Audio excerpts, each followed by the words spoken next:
Welcome to Karkar City! Ayan guys, welcome home.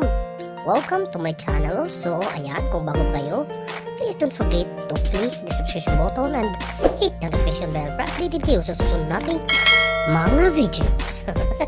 Ayan mga kababs, makikita nyo sa likuran. Ayan, ito yung disenyo guys ng helmet ko guys. Kung saan hindi pa siya tapos. Ayan, pang long rides talaga yan.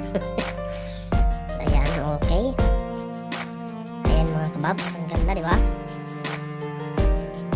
Ayan mga kababs, dito pala si Engineer Jerome, yung presidente namin ng rides. Ayan, first stop namin ito, actually from boundary of Karkar and also the San Fernando. Ayan, papunta na tayo papunta na tayo. Ito yung aking ito yung aking costume kumbaga. Ayan, kung makikita nyo, iba talaga. Ayan, nagbibisikleta na tayo nyan guys. Hindi masyado halata. Ayan, para lang tayong si Andrew Bulta.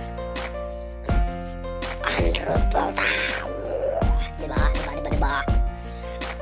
Ayan guys, ako naman. Ayan. Sana na-enjoy nyo guys yung panonood kahit magalaw yung yung camera ko kasi yung cellphone holder nito guys, plastic. Nagwi-weave bag, may mga libaong, kumbaga libaong sa Bisaya. Ayan, by the way guys, yung i-discuss natin ngayon is mga ways natin kung paano mag-rides, okay? Ayan guys, ito yung Karkar by the way. Ito yung sinasabi kong first stop namin. Going to the Karkar pa kami guys. Nasa boundary pa kami between Karkar and San Fernando. Ayan guys. Actually guys, long rides na to guys kasi 5 city na yung nadaanan namin guys from the start. Ito nga pala yung sinasabi ko traditional house kung saan napakaganda talaga ng disenyo guys. Iba't ibang disenyo na makikita natin lamang dito sa Karkar City. Kasi nasa Karkar City ang mga lumang disenyo at mga lumang bahay na matatagpuan natin hanggang ngayon. Ito yun mga kababs. Yan, kahoy lang yan mga kababs. Yung grabe yung pagka-design, di ba? Iba talaga yung disenyo noon guys kaysa ngayon. Ayan, yung mga different colors also ng windows at yung parang yung atop ng ice cream. Ito di ba? Ang ganda. Sana all. Kaya kung ako sa inyo guys, pumisita kayo dito guys. Napakaganda guys. Babalikan nyo to guys kasi napakagara niya talaga guys. Marami kayong matutunang historical mga structure, mga bahay, mga ganyan guys. Ito nga pala si na nakalimutan ko. Ito yung isa mga kababs. Tignan nyo mga kababs. Nako. Ayan, yung disenyo mga kababs. Iba talaga yan na nga to malaki na nga tong bahay nito mga kababs. Pero maganda pa rin. At ito yung harapan ng mga kababs, yung plaza nila. Ayan, ang ganda diba? At ngayon guys, yun yung simbahan nila. Ayan, punta tayo doon mamaya. Huwag kayong mag-alala mga kababs, okay? Ayan, sa ngayon emphasize muna natin yung mga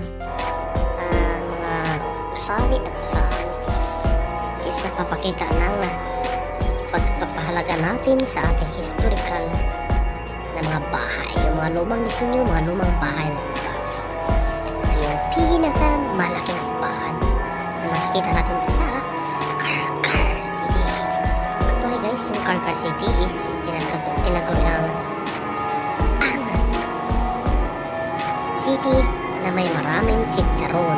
Ayun guys, kung pupunta kayo sa Cebu, pag sinabing Karkar, chicharon ka agad. Ito nga pala yung bahay ko guys. Ito simple lang siya, pero nako, ayan, ito yung nagdadala ng ano guys, ng cellphone ko guys.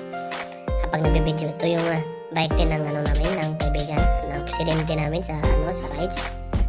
Si Engineer Jerome. Yan yung helmet niya. Ito din ay kay ano, Engineer Anthony Otapel. Ayan. Ayan. Ito ay kay Engineer Dale Chris Uberis. Ito yung ayan, nakaupo. Ayan o. Hindi naman mataba, sabi lang. At ito yung kay Garridos. Ayan si Engineer Dale Uberis. Kwapo guys, diba? Macho oh. Ito yun, si Engineer Jerome, yung presidente namin ng rides. Yan, simple lang, pero grabe. Ito yung the best mga kababs kasi dito tayo naka-inspired. Kahit malaki yun si Engineer Garrido mga kababs, pero ang bilis-bilis yung mag-bike. Nako, grabe talaga. Ayan oh. Ayan si Engineer Anthony Otapel. Actually guys, 5 pa lang kami, pero kung gusto nyo sumama sa mga rides, nako, willing na willing kami mga kababs. Every Saturday or Sunday, basta magkakaintindihan, pwede. Ito yung harapan mga babs ng kanilang simbahan. Hindi ko masyadong alam kung ano yung patron nila, pero nako, napakaganda ng ano ng simbahan mga babs. Ayan, malayo sa highway. Tahimik siya. Maganda talaga siyang puntahan. Magandang magsimba dito mga babs, especially pag linggo. Ayan mga babs, ito yung harapan ng simbahan kung saan makikita natin yung si Santo Niño. At dun sa taas mga babs meron din. Ayan, diba? Ang ganda. Ayan. Sadya talaga guys, sadya talaga yung pagka-disenyo ng bahay at saka ng mga simbahan. Ayun, ito yun oh, yung harapan. Ayan. At doon din sa kabila, yun yung ibang lumang bahay din. Yan, kung makikita nyo, ang daming lumang bahay. Ito pa oh, lumang bahay din yan. Doon sa kabila yung rotonda. Ayan. Punta kami mga babs sa rotonda. Thank you so much for watching mga babs. I love you all. Please don't forget to click the